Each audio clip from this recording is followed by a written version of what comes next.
In a single teaspoon of healthy garden soil, there are more microbes than there are humans alive on Earth right now. Billions of bacteria, yards of fungal hyphae, thousands of protozoa, and dozens of nematodes, all quietly running the most complex recycling factory on the planet. And here is the part that changed how I garden forever. That whole invisible world responds to frequency, not just how much. I want to walk you through something nobody really explains. What actually happens underneath a garden bed when you add a small handful of compost every single week for 52 weeks in a row. Because the year I started doing this, my soil changed in ways I did not expect. Not just the color or the texture, but the whole behavior of the bed. How fast it drained after rain, how long it stayed moist between waterings, how my tomatoes stood up during the first heat wave. The science underneath those changes is genuinely wonderful and a little bit underreported in the gardening world. Let me walk you through it. Let me start with the central idea, because it is the engine of this whole story. Most gardeners dump a big pile of compost on their beds once a year, maybe in spring, maybe in fall, and then walk away. And look, that works. It absolutely helps. But biologically, it creates what soil scientists call a boom and bust cycle. The microbes feast for a few weeks, their population explodes, and then the easy food runs out, and the population crashes just as dramatically. A weekly handful does something completely different. It replaces the firework with a campfire. The microbial community stays in a sustained, steady state. Diversity climbs, and the soil never has to reset. A 4-year field study from the Volcani Center in Israel found exactly this pattern. Compost-fed soils held elevated microbial diversity between applications instead of the spike and collapse you see with one big input. That is the whole thesis. Frequency is a biological signal. So let me show you what that looks month by month, because this is where it gets fun. In the first 24 to 72 hours after you lay down your first handful, a specific group of bacteria wakes up. Scientists call them copiotrophs, the bacterial equivalent of seagulls at a picnic. They are fast, opportunistic, and they love easy carbon.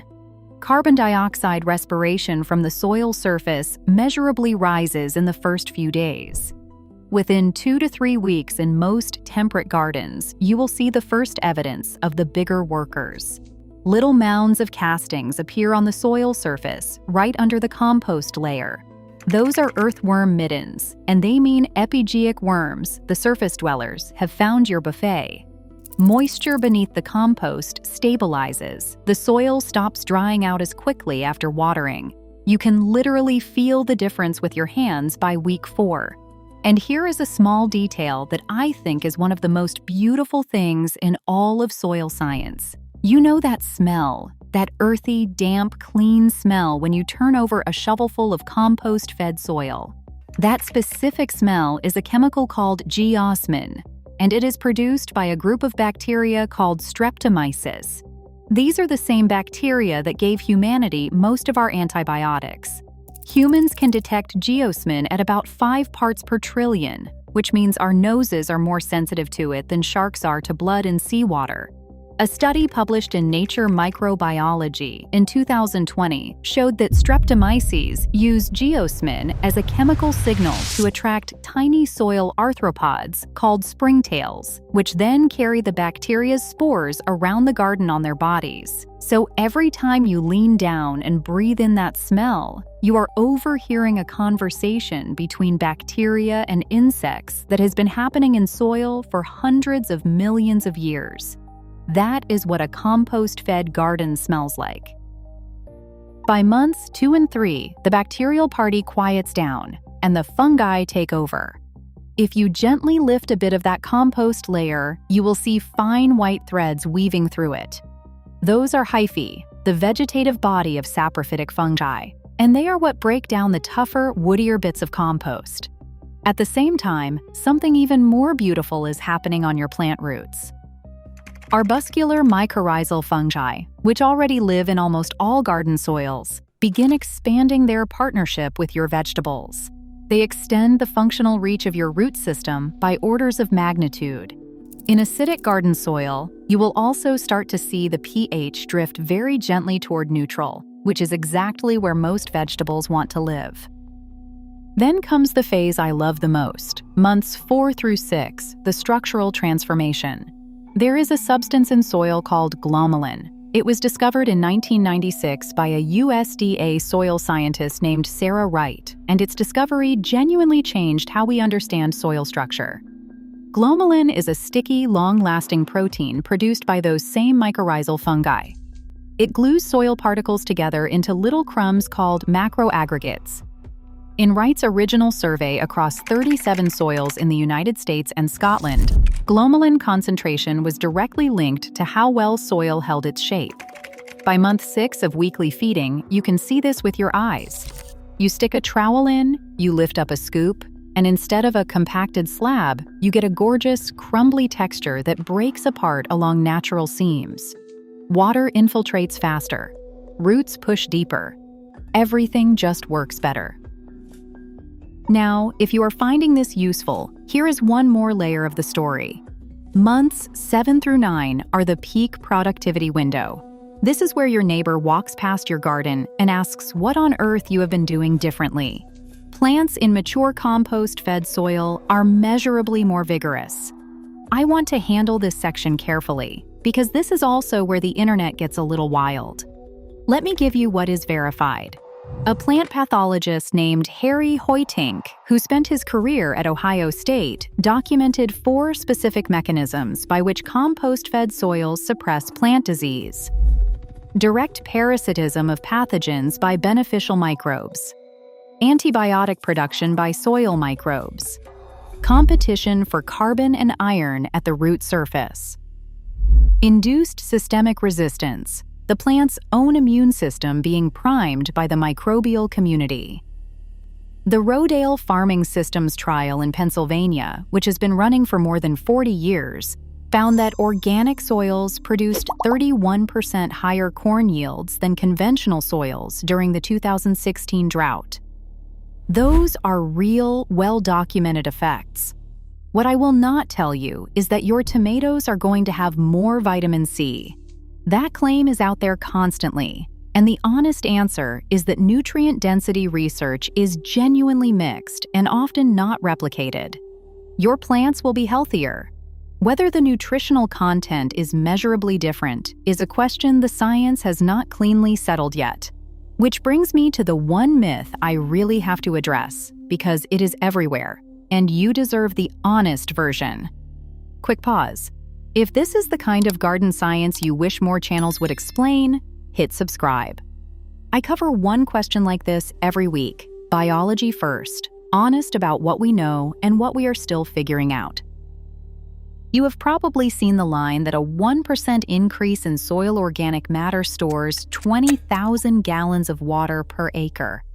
It is repeated in magazines, on extension websites, in TED Talks. I have shared it myself. Here is where it comes from. A 1994 paper in the Journal of Soil and Water Conservation compared silt loam soils and showed real, meaningful differences in plant-available water. But the 20,000-gallon number requires very specific assumptions about soil texture and measurement depth. When researchers later ran a meta-analysis of more than 60 studies and 50,000 individual measurements, they found that the real average gain in plant-available water was closer to about an extra inch of rain stored per acre-foot of soil. Still worth having, still meaningful, just not the magical number that gets quoted. Your weekly composting will absolutely improve your soil's water holding, especially in sandy or droughty soils. But the honest story is more modest and more useful than the viral version. I would rather tell you the truth and let you decide what it is worth.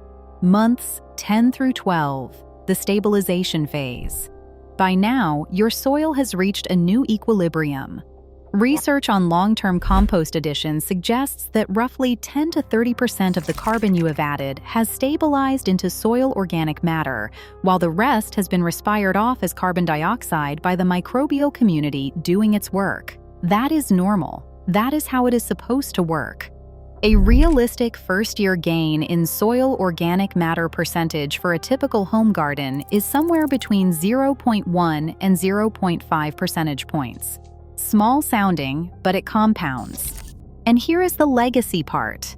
Even if you stopped weekly feeding the next year, the structural changes, the glomalin, the fungal networks, and the earthworm populations you have built will carry forward. You are not renting this improvement. You are building it.